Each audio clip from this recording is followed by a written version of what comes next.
இனிமே கண்ணை மூடிட்டு கடலை எண்ணெய் வாங்கலாம். ஏன்னா மந்த்ரா கடலை எண்ணெய் இதயத்தின் தயாரிப்பு. வறுக்க பொரிக்க ஏன் எல்லா சமையலுக்கும் மந்த்ரா தான். மந்த்ரா கடலை எண்ணெய், அபார ருசி, ஆரோக்கியமான உடல் நலம்.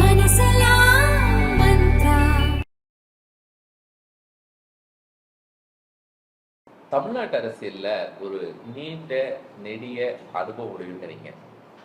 ஒவ்வொரு தேர்தலில் பார்த்துருக்கீங்க. 89ல இருந்தே ஒவ்வொரு தேர்தலையும் சந்திச்சிருக்கீங்க. 2026 தேர்தல், இன்னைக்கு இருக்கக்கூடிய கட்சிகள், போட்டிகள், களம் எப்படியெல்லாம் மாறி இருக்கு? இந்த தேர்தலை பொறுத்தவரையில் தமிழகத்தினுடைய முதல்வர் தளபதி அவர்கள் அமைத்திருக்கிற கூட்டணி மிக சிறப்பான கூட்டணியாக அமைந்திருக்கிறது. ஆகவே இந்த தேர்தலை பொறுத்தவரையில் நிச்சயமாக தமிழக முதலமைச்சர் தளபதி அவர்கள்தான் மிகப்பெரிய பலத்தோடு வெற்றி பெறுவார் என்பதிலே எந்த வேறுபட்ட கருத்தும் இல்லை. அதை நான் பார்க்கும்போதே தெரியுது. நீங்கள் சொன்ன மாதிரி எல்லா தேர்தலையும் பார்த்தவன். அந்த அடிப்படையில் இந்த தேர்தலில் மிகப்பெரிய வாக்குகளை பெற்று எல்லா தொகுதிகளிலேயும் திராவிட முன்னேற்ற கழகத்தின் தளபதியினுடைய கூட்டணி வெற்றி பெறும். ஏன்னா அவர் 5 ஆண்டுகளில் செய்திருக்கிற சாதனைகள் அதையெல்லாம் நாங்கள் இப்போ வாக்கு கேட்க போகிற பொழுதே, அதுவும் குறிப்பாக மகளிர், இளைஞர்கள் எல்லோரும் வரவேற்கிறார்கள். அந்த அடிப்படையில் பார்க்கிற பொழுது இத்தனை தேர்தல்களோட இந்த தேர்தலில் அதிக இடங்களை பெற்று திராவிட முன்னேற்ற கழகம் ஆட்சி அமைக்கும். சார், இப்போ எல்லாரும் பெரிய எதிர்பார்ப்பு தான். தொடர்ந்து போட்டியிட்டு கொண்டிருந்த பொறுப்புடி சார் இந்த முறை தேர்தலில் போட்டியிடலை அப்படிங்கிறது. அதான் என் பையன் போட்டியிடுறாரு. இப்போ அவர் போட்டியிடுறதே போதும், நானும் இது பண்ணியிருக்கிறோம். அவர் நிச்சயமாக 1,00,000 வாக்குகள் அதிகமாக, ஏன்னா நான் வெற்றி பெறும்போது 57,000 வாக்குகளில் வெற்றி பெற்றேன். இப்போ இவர் 1,00,000 வாக்குகளுக்கு அதிகமான வித்தியாசத்திலே வெற்றி பெறுவார் என்ற நம்பிக்கை தொகுதியிலே சுற்றி வருகிற எனக்கு நிச்சயமாக இருக்கிறது. தொகுதி மக்களும் மிக சிறப்பாக இதை வரவேற்கிறார். ஆனால் இந்த முறை முன்னாடியெல்லாம் போட்டிகள் அப்படிங்கிறது 2 கட்சிக்கு இடையில போட்டி இருக்கும். நீங்கள் ஒரு பெரிய டிஃபரன்ஸ் ஆஃப் மார்ஜினில் எடுத்துடலாம். பட் இப்போ திமுக, அதிமுக, தாவேக, நாம் தமிழர் ஒரு போட்டிகள் ஹையாகுது. ஆடியன்ஸும் நிறைய இருக்காங்க, வாக்காளர்களும். எனக்கு தெரிஞ்சு நான் போன இடத்துல எந்த போட்டியும் இருக்கிற மாதிரி தெரியல. இந்த தொகுதி பொறுத்தவரையில் நான் சொல்கிறேன், இதுவரையில் எந்த போட்டியும் இருக்கிற மாதிரி எனக்கு தெரியல. அதான் நான் முதல்ல சொன்ன மாதிரி அதிக வாக்குகள் வித்தியாசத்தில் நம்முடைய பொன் கௌதமி சிகாமணி அவர்கள் வெற்றி பெறுவார். அதில் எந்த விதமான வேறுபட்ட கருத்தும் இல்லை. அதே மாதிரி தான் இந்த மாவட்டத்தை பொறுத்தவரையில் 7 தொகுதிகளிலுமேயே திராவிட முன்னேற்ற கழகம் 5 தொகுதிகளில் போட்டியிடுகிறது. 2 தொகுதிகளில் ஒன்று விடுதலை சிறுத்தைகள் கட்சியும் இன்னொன்றில் தேமுதிகவும் போட்டியிடுகின்றன. நிச்சயமாக 7 தொகுதிகளிலும் தமிழக முதலமைச்சர் அவர்கள் விழுப்புரம் வருகிற பொழுது கூட பொதுக்கூட்டத்திலே அவருக்காக காத்திருந்த கூட்டம், அதெல்லாம் பார்க்கும்போது நிச்சயமாக 7 தொகுதிகளிலேயும் அவர் வெற்றி பெறுவார் என்ற நம்பிக்கை எங்களுக்கு இருக்கிறது. சார், திமுக ஆட்சி அமைச்சு 1967 இப்போ வரைக்கும் ஒரு பெரிய பீரியட் ஆஃப் 50 இயர்ஸ் எல்லாம் கிராஸ் பண்ணிட்டாங்க. இன்னும் தமிழ்நாட்டில் என்னெல்லாம் மாற்றணும்னு நினைக்கிறீங்க? திராவிட ஆட்சி ஒரு 50 ஆண்டுகளுக்கு மேல ஆயிடுச்சு இல்லையா? அது ஒரு தீவிரமான திராவிட சிந்தனையாளர். ஸோ இன்னும் எவ்வளவு இந்த மாற்றணும்னு நினைக்கிறீங்க? அதான் கிட்டத்தட்ட எல்லாவற்றையும் தளபதி அவர்கள் செய்து கொண்டு, ஒரு காலத்தில் ஆணுக்கு பெண் அடிமை இருந்த நிலைமையெல்லாம் மாற்றி, அந்த பெரியார் சொன்ன ஆணும் பெண்ணும் சமம், எல்லோரும் சமத்துவம், ஜாதிய மத வேறுபாடுகள் இல்லாமல் வளர வேண்டும் என்ற பெரியாருடைய நோக்கத்தை இந்த தளபதி அவர்கள் நிறைவேற்றி கொண்டிருக்கிறார்கள். இது இந்தியாவில் மட்டுமல்ல, உலகத்திலேயே மகளிருக்காக பல்வேறு திட்டங்களை கொண்டு வந்து நிறைவேற்றி இருக்கிற ஒரு முதலமைச்சர் நம்முடைய தளபதி அவர்கள் தான். அதில் எந்த வேறுபட்ட கருத்தும் இல்லை. கலைஞர் வழியில், அண்ணா வழியில் இன்றும் இந்த திராவிட மாடல் ஆட்சியை சிறப்பாக அடித்தளத்து மக்களுக்கும் மகளிருக்கும் இளைஞர்களுக்கும் சென்றடைய வேண்டும் என்று பல்வேறு திட்டங்களை நிறைவேற்றி இந்த 5 ஆண்டுகளிலே நிறைவேற்றி இருப்பவர் தான் தளபதி அவர்கள். ஆகவே இந்த திராவிட முன்னேற்ற கழகத்தினுடைய ஆட்சி தொடரும் தொடரும் தொடரும். ரொம்ப ஷார்ப்பா இருக்கீங்க, ரொம்ப எதுவா இருக்கீங்க. பட் இன்னொரு முறை கூட நீங்க போட்டிட்டு இருக்கலாம் அப்படிங்கிற ஆர்வம் மக்கள் மத்தியில இருக்குங்களா சார்? அது ஒன்றும் அவங்களுக்கு ஒன்று தான். நான் முதல்ல சொன்ன மாதிரி தான், நாம் போட்டியிட்டான்னா கௌதமி சிகாமணி போட்டியிட்டாலும் நான் செய்த பணிகள், இந்த திருக்கோயிலூர் தொகுதியை பெற்றவரில் பல்வேறு பணிகளை நாம் செய்திருக்கிறோம். இந்த திருக்கோயிலூரில் ஒரு கல்லூரி கொண்டு வந்ததிலிருந்து, அந்த தொகுதியிலே திருவண்ணூரிலேயே கலைஞர் காலத்திலேயே ஒரு கல்லூரி கொண்டு வந்ததிலிருந்து பல்வேறு பணிகளை செய்திருக்கிறோம். விழுப்புரம் மாவட்டத்தில் இருக்கும்போதும் விழுப்புரத்தில் இருக்கிற மருத்துவக் கல்லூரியாக இருந்தாலும் பல்வேறு பணிகளை விழுப்புரத்தினுடைய வளர்ச்சிக்கு திராவிட முன்னேற்றக் கழகத்தினுடைய ஆட்சியில்தான், கலைஞருடைய ஆட்சியில், தளபதியினுடைய ஆட்சியில்தான் விழுப்புரம் மாவட்டமே முன்னேறி இருக்கிறது என்பதிலே வேறுபட்ட கருத்து இருக்க முடியாது. அந்த அடிப்படையில் தான் இன்றும் நாமும் எல்லோரும் வளர வேண்டும் என்ற உணர்வோடு தான் நாம் செய்து கொண்டோம். திமுக அமைச்சரவையிலேயே பாஜகவை கடுமையா விமர்சனம் பண்றது அமைச்சர் பொன்முடி தான் அப்படிங்கிறது இருந்துச்சுல சார். அதை பற்றி என்ன, இது பாஜகன்னா எல்லா எதிர்க்கட்சிகளையும் விமர்சனம் பண்ணதே நாம தான். முதலமைச்சராக ஜெயலலிதா அம்மையார் இருக்கிற பொழுதே எதிர்க்கட்சி வரிசையில் இருந்து கொண்டு நான் அமைத்த போராட்டம் அதுக்காக தான் அந்த அம்மா என்னை பிடிச்சி ஜெயிலில் போட்டதெல்லாம் உங்களுக்கு தெரியாதில்ல. அந்த ஆர்ப்பாட்டங்கள், போராட்டங்கள் எதிர்க்கட்சி வரிசையில் இருக்கிற பொழுதும் சரி, எந்த காலகட்டத்திலேயும் நமக்கு எதிர்க்கட்சிகளாக இருப்பவர்களை காரணத்தோடு சட்டப்படி விமர்சிக்கின்ற ஒருவனாகத்தான் நான் என்றும் இருந்திருக்கிறேன். அதற்காக அவர்கள் கொடுத்த தண்டனையும் நான் அனுபவித்திருக்கிறேன். முதல்ல கருணாநிதி அவர்கள் 89 நீங்க எம்எல்ஏ ஆகுறீங்க, உடனே அமைச்சர் உங்களுக்கு கொடுத்துறாங்கல்ல சார்? ஆமாம். அவ்வளவு அவருக்கு மேல உங்களுக்கு, இல்லைன்னா அவர் உங்க மேல அவ்வளவு நம்பிக்கை வச்சிருந்தாரா? ஃபர்ஸ்ட் அவ்வளவு யங்ஸ்டரா இருக்கும்போது ஒரு அமைச்சர் போர்ட்ஃபோலியோவை உங்களால ஏற்றுக்க முடியும் அப்படின்னு? சுகாதாரத்துறை கொடுத்தாரு. அடுத்து தொடர்ந்து ஆட்சிக்கு வருகிறவரெல்லாம் அமைச்சராக பணியாற்றி இருக்கிறேன். ஆமாம், முதல் தேர்தலில் வெற்றி. நான் மாணவனாக இருக்கிற பொழுதே கழகத்திலே ஈடுபாடு உடையவனாக இருந்தவன். திமுகன்னு அப்போ பேர், திராவிட மாணவர் முன்னேற்ற கழகத்தினுடைய மாநிலத்திலே ஒருவனாக அண்ணாமலை பல்கலைக்கழகத்தினுடைய செயலாளராகவும் பணியாற்றியவன். இது 72, 71 அப்புறம் தான் 72 பேராசிரியராக போனேன். பகுத்தறிவாளர் கழகத்தில் அப்போல்லாம் அண்ணா இருக்கும்போது பகுத்தறிவாளர் கழகத்தில் அரசு ஊழியர்கள் போகக்கூடாதுன்னு அதுக்கு முதல்ல இருந்தது. அண்ணா வந்த பிறகு தான் பகுத்தறிவாளர் கழகத்திலே அரசு பணியிலே இருப்பவர்களும் பேசலாம்னு சொல்லி, அந்த அடிப்படையில் நான் தமிழகம் முழுவதும் பட்டிமன்றங்கள் போன்றவைகளெல்லாம் கலந்து கொண்டு உரையாற்றி இருக்கிறேன். அந்த பகுத்தறிவு கருத்துக்களின் அடிப்படையில் தான் 89 எனக்கு தேர்தலிலே பேராசிரியராக இருந்த எனக்கு இந்த பதவியை விட்டுவிட்டு அரசியலில் ஈடுபடுவதற்கான வாய்ப்பையும் கலைஞர் அவர்கள் கொடுத்தார். ஸோ எம்எல்ஏ ஆனப்புறம் தான் நீங்கள் பேராசிரியர் போஸ்ட்டை விட்டீங்க இல்லையா? இல்லையே, எம்எல்ஏ நிற்கணுன்னாவே பேராசிரியர் விட்டு தான் போக முடியும். ஓகே, எம்எல்ஏ நிற்கும்போது அரசு பதவியில் இருந்தால் நிற்க முடியாது. அதுக்கு முதல்ல ரிசைன் பண்ணிட்டு தான் நான் எம்எல்ஏ பதவியில் போட்டிட்டேன். அன்றைக்கி எப்படி அவ்வளோ ஒரு கான்ஃபிடென்ட் இருந்துச்சு உங்களுக்கு?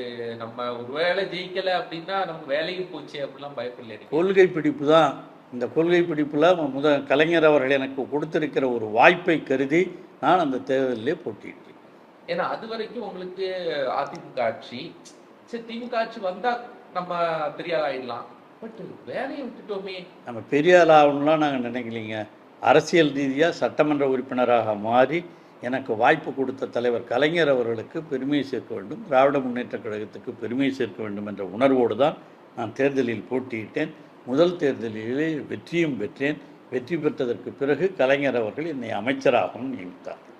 சரி, உங்களுடைய இளம் வயதில் நீங்கள் ஒரு திமுக கட்சிக்காரராக இருக்கும்போது, பொது வாழ்க்கையில் இருக்கும்போது, நல்லா அரசியலில் பெரிய ஆளானா எங்கள் ஊரில் இதை நிறைவேற்றுவேன், இல்லை இந்த தமிழ்நாட்டில் இந்த மாற்றத்தை கொண்டு வருவீங்களான்னு இருப்பீங்கல்ல, அதெல்லாம் நிறைவேற்றிட்டீங்களா? நான் சொன்னேன், தொகுதியிலே கம்ப்ளீட்டாக விழுப்புரம் தொகுதி மட்டும் இல்லை, விழுப்புரம் மாவட்டத்திலேயே எவ்வளோ செஞ்சுருக்கோம்னு சொன்னோம். இந்த திருக்கோயிலூர் தொகுதியில் பொறுப்பேற்ற பிறகும் இங்கேயும் நல்ல பல்வேறு பணிகளை செய்திருக்கிறோம். பொதுவாக கல்வி வளர்ச்சிக்கான எல்லா பணிகளையும் நாம் செய்திருக்கிறோம்.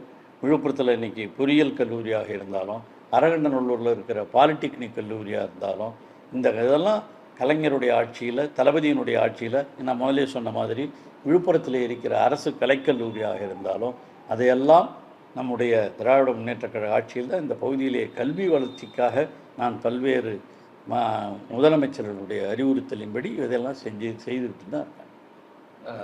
நீங்கள் ஏற்றிருந்த போர்ட்ஃபோலியோ இலாக்காக்களில் தமிழ்நாடு முழுவதும் நீங்கள் செஞ்ச மாற்றங்கள் அப்படிங்கிறது உங்களுக்கு நினைவில் இருக்கிறது? அதாங்க, நான் குறிப்பாக சொல்லணும்னு சொன்னோம்னா, இப்போ மருத்துவக் கல்லூரி இருக்குல்ல விழுப்புரத்தில், அதையே கலைஞர் ஆட்சியில் எங்கெங்கேயோ கேட்ட பொழுது விழுப்புரத்துக்கு கொண்டு வந்து அது ஒரு மருத்துவக் கல்லூரியாகவும் அங்கே பெரிய மருத்துவமனை வளர்ந்திருப்பதற்கும் கலைஞர் ஆட்சி தான் காரணம். உங்கள் தொகுதியை தாண்டி தமிழ்நாடு முழுவதும் உங்கள் இலாக்காக்களில் நீங்கள் செஞ்ச மாற்றங்கள் அதாங்க சொல்கிறேன். இப்போ எல்லா இடங்கள்லையும் அந்த மாதிரி மருத்துவக் கல்லூரிகள், மாவட்டந்தோறும் மருத்துவக் கல்லூரிகள்லாம் கொண்டு வந்தது, அரசு மருத்துவமனைகள் கொண்டு வந்தது, எல்லாம் அப்போ நான் ஹெல்த் மினிஸ்டராக இருக்கும்போது செஞ்சேன். அதே மாதிரி டிரான்ஸ்போர்ட், போக்குவரத்து துறை அமைச்சராக இருக்கிற பொழுது எந்த விதமான தவறும் இல்லாமல் போக்குவரத்து ஊழியர்கள் எல்லாம் நியமிக்கப்பட்டார்கள். போக்குவரத்து வந்து அப்போல்லாம் வந்து ஒரே டிரான்ஸ்போர்ட் இருந்ததெல்லாம் கூட சில இடங்கள் பிரித்து கொடுத்து, விழுப்புரத்தில் கூட அப்போ இருந்த டிரான்ஸ்போர்ட்லாம் பிரித்து கொடுத்து, கள்ளக்குறிச்சியில் ஒன்று, அந்த மாதிரி பகுதியெல்லாம் எல்லா இடத்துலையும் அந்த டிரான்ஸ்போர்ட் போக்குவரத்து நிறுவனங்கள் உருவாவதற்கும் வாய்ப்பாக இருந்தது. ஆகவே அந்த போக்குவரத்து ஓட்டுநர்கள் நடத்துனர்கள்லாம் அந்த காலத்தில் அவங்களுக்கு நான் கொடுத்தது இந்த பென்ஷன் அப்படின்னு அவங்க கேட்டாங்க. பென்ஷன் கொடுத்தது பாருங்கள், இன்றைக்கும் அங்கே போனோம்னா அவங்க மனநிறைவோடு என்னை தமிழகத்தில் இருக்கிற எல்லோரும் பாராட்டுகிறார்கள் என்று சொன்னால், போக்குவரத்து துறையிலே அதில் பணியாற்றுகிற ஊழியர்களுக்கு நான் கொடுத்த அந்த பென்ஷன் திட்டம் இருக்குது பாருங்கள், அது மிகப்பெரிய வரவேற்பை பெற்றிருந்தது. அந்த மாதிரி போக்குவரத்து துறையாக இருந்தாலும் சுகாதாரத்துறையாக இருந்தாலும் எல்லா துறைகளிலுமேயே நான் பெரிதும் பணியாற்றி எல்லா அதே மாதிரி உயர்கல்வித்துறை நான் பெற்றிருந்த பொழுதும் சரி, எல்லா தொகுதிக்கும் ஒரு கல்லூரி என்ற அடிப்படையில் கல்லூரிகளெல்லாம் கொண்டு வந்ததும் அந்த காலகட்டத்தில் தான். அதான் நான் முதல்லே சொன்னேன், விழுப்புரம் ஏரியாவில் மட்டும் பொறியியல் கல்லூரி, மருத்துவக் கல்லூரியெல்லாம் கொண்டு வந்ததும் அந்த ஆட்சியில் தான். ஆக உயர்கல்வித்துறை அமைச்சராக இருக்கிற பொழுது எல்லா பகுதிகளிலேயும் உயர்கல்வி வளர்வதற்கான ஏற்பாடுகளை செய்ததும் கலைஞருடைய ஆட்சியில் தான். சார் இப்போ ஒரு டைம்ல காங்கிரஸ் எதிர்த்துட்டு இருந்தீங்க சார், அதுக்கு பிறகு பாஜக வந்த பிறகு பாஜகவை எதிர்த்தீங்க, அப்புறம் நீங்களே பாஜக கூட கூட்டணி வச்சீங்க, இப்போ பாஜகவை கடுமையா எதிர்க்கிறீங்க. பாஜகவோட என்ன பிரச்சனை உங்களுக்கு? கட்சி எதிர்தான் தளபதி தலைவரே இது மிக தெளிவாக சொல்லிட்டாரு. இந்த தேர்தலெல்லாம் கூட டெல்லிக்கும் தமிழ்நாட்டிற்கும் நடைபெறுகிற போட்டின்னு சொன்னார். பாஜகங்கிறது அது அந்த காலத்தில் கூட கலைஞர் அவங்களோட அலையன்ஸ் வைக்கிற பொழுது கூட சில நிபந்தனைகளோடு தான் அலையன்ஸ் வச்சார் தவிர எல்லாத்துக்கும் நாங்கள் சரண்டர் ஆயிரம்லாம் வைக்கிறதில்ல, அந்த மாதிரி வைத்ததும் கிடையாது. அந்த மாதிரி தான் கலைஞர் இருந்த போதும். இப்போ அந்த மாதிரி இன்றைக்கும் பாஜக ஆட்சியை பொறுத்த வரையில் அதான் அந்த முதலே சொன்ன தமிழக முதலமைச்சர் அவர்கள் டெல்லியா தமிழ்நாடா என்ற அடிப்படையில் தான் இந்த தேர்தலே இருக்கிறது என்று சொல்லுகிற பொழுது அவர் அந்த தமிழ்நாட்டு உணர்வோடு செயல்படுகிறார். மத்தியில் கூட்டாட்சி, மாநில சுயாட்சி என்ற உணர்வுகளை கலைஞர் காலத்திலே இருந்து சொன்னது தான் அண்ணா காலத்திலே இருந்து திராவிட இயக்கத்திலே சொல்லிக் கொண்டிருக்கிறோம். அதை நிறைவேற்றுவதற்காக தமிழக முதலமைச்சர் தளபதி அவர்கள் பல்வேறு நடவடிக்கைகளை எடுத்து கொண்டிருக்கிறார். இருந்தாலும் இன்று இருக்கிற ஒன்றிய அரசு அதற்கு செவிசாய்ப்பது இல்லை. விரைவில் அதற்கான ஏற்பாடுகளையும் தமிழக முதல்வர் செய்வோம் என்று சொல்லியிருக்கிறார், செய்வார். ஒன்றிய அரசு எதுவும் செய்யல, நிதி கொடுக்கல, அந்த வார் சரியான விஷயம். ஆனா இதே நேரத்துல கருணாநிதி அவர்கள் இருக்கும்போது RSS ஒரு பொதுநிலை இயக்கம், சமூக நிலை இயக்கம், இதை இளைஞரணியினர் வீடு வீடாக கொண்டு சேர்க்க வேண்டும் அப்படிங்கிற விஷயத்தெல்லாம் கருணாநிதி அவர்கள் பேசியிருக்காங்க. கண்டிப்பா கிடையாது. அவர் இந்த மாதிரி RSS அதெல்லாம் கொண்டு போய் சேர்க்கணும் போகணும்லாம் அவர் என்றைக்கும் பேசுறது கிடையாது. அந்த கொள்கை ரீதியாக அப்பொழுதும் அவர் அதெல்லாம் விட்டு கொடுத்து அதில் போய் சரண்டர் ஆனதெல்லாம் தலைவர் கிடையாது. RSS ஒரு சமூக நிலை ஒரு பொதுநிலை இயக்கம் அப்படின்னு பேசுறது எனக்கு தெரியல. அந்த மாதிரி பேசந்தான் நீங்கள் தான் சொல்கிறீங்க. அந்த மாதிரி பத்திரிகையாளர் சொன்னதான் உண்டை தவிர தலைவரை பொறுத்த வரையில் அவர்கள் எப்பொழுதும் அந்த ஒன்றிய அரசிற்கான பல்வேறு திட்டங்கள் அப்போயும் அவங்கள வைத்து கொண்டும் பல்வேறு திட்டங்களை தமிழகத்திற்கு கொண்டு வந்தவர் தமிழக முதலமைச்சர் அவர்கள். அதனால தான் அவங்க கூட இருந்தார். இடஒதுக்கீட்டே இது கூடாதுன்னு சொன்னவங்கள கூட கொடுக்க வைத்தவர். வாஜ்பாய் இருக்கும்போதே இங்கே நாம் அந்த இதுலேயே விழுப்புரத்துலேயே அந்த கூட்டம் நடந்தது. அப்போ அவர் கூட கொண்டு தமிழகத்திற்காக கொடுக்க வேண்டிய அந்த இடஒதுக்கீடு ரிசர்வேஷன் பாலிசி அதை செய்ய வைத்து ஒன்றியத்தில் செய்ய வைத்தவர் கலைஞர். ஆகவே அவங்க கூட இருக்கும்பொழுதும் நம்முடைய கொள்கையை அவர்களை செய்ய வைத்தவர் தான் தலைவர் கலைஞரே தவிர அவர்களுடைய கட்டுப்பாட்டுக்கெல்லாம் எப்பொழுதும் கலைஞர் அவர்கள் தலைகுனிந்தது கிடையாது. உயர்கல்வித்துறை அமைச்சராக நீங்க இருக்கும்போது செஞ்ச விஷயங்கள் என்ன சார்? வேற பொறியியல் துறையில எல்லாம் பொறியியல் கல்லூரியாக இருந்தாலும் மற்ற கல்லூரி அரசு கலைக்கல்லூரிகளாக இருந்தாலும் எல்லா கலைக்கல்லூரிகளும் அரசியல் கல்வித்துறைகளையும் கொண்டு வந்திருக்கிறோம். அது மாதிரி அப்போ அண்ணா பல்கலைக்கழகத்தில் கூட பல்வேறு நலத்திட்ட உதவிகளையும் நாங்கள் செய்திருக்கிறோம்.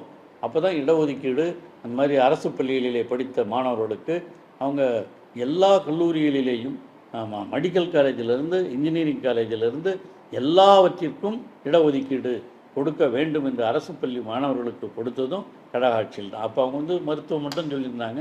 அப்புறம் பொறியியல் மற்ற அரசு கலைக்கல்வி எல்லாத்துலேயுமே 75% இடஒதுக்கீடு கொடுக்க வேண்டும் என்று திட்டமிட்டது அந்த காலகட்டத்தில். தமிழ்நாட்டை பொறுத்த வரைக்கும் சார் இன்னும் என்னெல்லாம் செய்யணும் அப்படின்னு நீங்கள் நினைச்சிருக்கீங்க? தமிழ்நாட்டை பொறுத்த வரையில் இப்போ 5 ஆண்டுகளிலே தமிழக முதலமைச்சர் பல்வேறு திட்டங்களை செய்திருக்கிறார். இப்பொழுது மீண்டும் அவர் சொன்னது போல் இந்த ஆட்சியே பெரும்பாலும் மகளிர். ஒரு காலத்தில் நான் முதல்ல சொன்ன மாதிரி பெரியாருக்கு முதலெல்லாம் ஆணுக்கு பெண் அடிமை என்று இருந்த காலமெல்லாம் ஒன்று உண்டு. பெண்களுக்கு கோயிலுக்குள்ளே நுழைய விடாது இருந்த காலமெல்லாம் உண்டு. ஆனால் இன்னும் அனைத்து ஜாதியினரும் அர்ச்சகராகலாம் என்று சொல்லி, பெண்களும் அதிலே அர்ச்சகராகலாம் என்று சொல்லி இதையெல்லாம் நடைமுறைப்படுத்தியவர் தலைவர் தளபதி அவர்கள், கலைஞர் அவர்கள். இதையெல்லாம் இன்று தொடர்ந்து பெண்களுக்கான சமத்துவம், சம உரிமை, அதே மாதிரி அனைத்து மத பிரிவினர்களுக்குமான சம உரிமை, இஸ்லாமியர்களுக்கெல்லாம் இடஒதுக்கீடு கொடுத்து, அதே மாதிரி கிறிஸ்துவ சகோதரர்களாக இருந்தாலும் அவர்களையும் ஒருங்கிணைத்து எல்லோரையும், அனைவரும் மதத்தின் அடிப்படையிலே வேறுபட்டு இருக்கக்கூடாது, ஜாதியின் அடிப்படையிலே வேறுபட்டு இருக்கக்கூடாது, அனைவரும் சமம் என்ற சமத்துவ உணர்வோடு தான் கலைஞரும் சரி, அவர் வழியிலே ஆட்சி நடத்தி கொண்டிருக்கிற தளபதி அவர்களும் சரி இன்று பல்வேறு திட்டங்களை அறிவித்து அதன் மூலமாக செயல்படுத்திக் கொண்டிருக்கிறார். சார், இங்கே தமிழ்நாட்டில் புதுசாக வந்திருக்கக்கூடிய இந்த 2026 விஜய் ஒரு பெரிய மாற்றத்தை கொண்டு வருவார்னு ப்ரொபகண்டா செய்கிறார் இல்லையா? அது எப்படி, எந்த பர்சன்டேஜ் அளவுக்கு அதுக்கான வேகம் இருக்குன்னு நினைக்கிறீங்க? அதெல்லாம் ஒன்றுமே இல்லை. நாங்களாம் இப்போ தேர்தலில் நாங்களும் பார்க்குற இடங்கள்லாம் ஒன்றும் பெருசாக தெரியல. அது எந்த அளவுக்கு உங்களுக்கு தெரியாதில்ல. அது கூட்டம் கூடுறதை வச்சே அரசியல் எதையும் சொல்ல முடியாது. அதனால் நிச்சயமாக திராவிட முன்னேற்றக் கழகத்தினுடைய தலைவர் தளபதி அவர்கள் எல்லோரையும் அவர் மீறி மிகச்சிறப்பான ஒரு வெற்றியை பெறுவார் என்பதில் எந்தவித வேறுபட்ட கருத்தும் இல்லை. அந்த விக்கிரவாண்டி இப்போ சவுத்தில் இருந்த மாநாடுகள் அதெல்லாம் பெருசாக பேச, ரோட் ஷோ அதெல்லாமே பெருசாக பேசப்பட்டுச்சுல சார்? அதுதாங்க சொல்கிறேன். அதெல்லாம் ஒன்று அரசியல்ங்கிறது அதெல்லாம் நிற்பது என்பது ஒரு சாதாரணமான விஷயம் அல்ல. கண்டிப்பாக தமிழக முதலமைச்சர் தளபதி அவர்கள் இந்த கூட்டத்தெல்லாம் பார்த்து எவ்வளோ பார்த்துருக்கோம் நாமளும். அதனால் இதெல்லாம் ஒரு பெரிய எம்ஜிஆர் கூட்டங்கள்லாம் பார்த்துருக்கீங்களா சார்? அது இந்த மாதிரி இருக்குமா? எம்ஜிஆர் நீங்கள் அரசியலுக்கு வரக்கூடிய காலகட்டம் படிக்கிற காலத்தில் எம்ஜிஆர் இருந்திருப்பா இல்லையா? அப்போ இந்த மாதிரி ஒரு கூட்டம் நான் அண்ணாமலை பல்கலைக்கழகத்தை நான் சொன்னேன் இல்லையா, திமுக மாணவரணி செயலாளர் இருக்கும்போதே அவரெல்லாம் கூட்டம்லாம் நடத்திருக்கோம். எம்ஜிஆர்லேயே நான் கூட்டம் நடத்தலைங்க, நடந்தது. அப்போ அதுக்கு முதல்ல பெரியார் வந்திருக்காரு, எம்ஜிஆர் வந்திருக்காரு, எல்லாம் வந்திருக்காங்க, இப்போ நடத்திருக்காங்க. திமுகவில் இருக்கும்போது நடந்தது அதெல்லாம். அப்போல்லாம் நடந்தது உண்டு. அதெல்லாம் ஒரு பெரிய இம்பேக்டை உருவாக்காது சார். நீங்கள் எம்ஜிஆரோட இவரை கம்பேர் பண்ணுறதே தப்பு. அவ்வளோதான். எம்ஜிஆர் திமுகவிலேருந்து எவ்வளோ காலமாக இருந்தார், கொள்கை பிரிப்போடு அவர் இருந்தவர். அதனால் அவர் போன உடனே கொஞ்சம் தாக்கம் இருந்தது. அதையும் கலைஞர் அவர்கள் மிகச்சரியாக எப்படி செயல்பட வேண்டுமோ அப்படி செயல்படுத்தி அதையும் முறியடித்து வச்சுக்கணும்.